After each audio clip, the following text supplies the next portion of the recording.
disiez tout à l'heure, le titre par exemple, hein, le contre-transfert comme outil incontournable.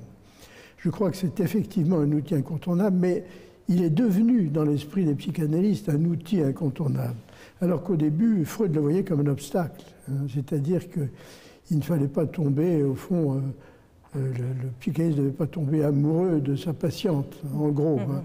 Et les premières références de Freud au contre-transfert, c'était dans sa correspondance avec Jung, où Jung avait couché avec Sabina Spielrein et il y a eu un échange entre Freud et Jung où Freud dit nous faisons un métier, enfin il ne dit pas ça dans ces termes-là, mais en gros c'est ça qu'il dit. Nous faisons un métier exposé et moi-même j'ai été quelquefois dans une situation où il m'a été très difficile de ne pas céder. Enfin il dit ça à peu près comme ça.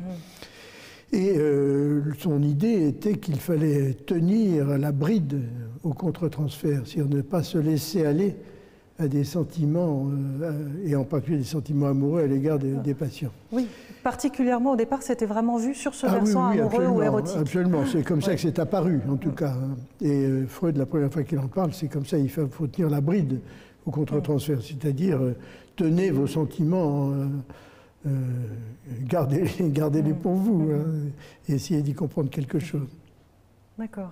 Et donc c'est après, en fait, que la notion se complexifie. Oui, petit à petit, les analystes se sont rendus compte que ce qu'ils ressentaient pouvait être utilisé comme un détecteur de ce qui se passait dans la tête du patient.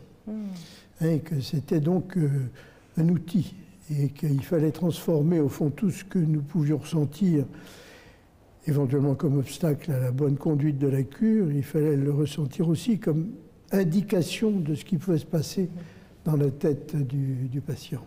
D'accord.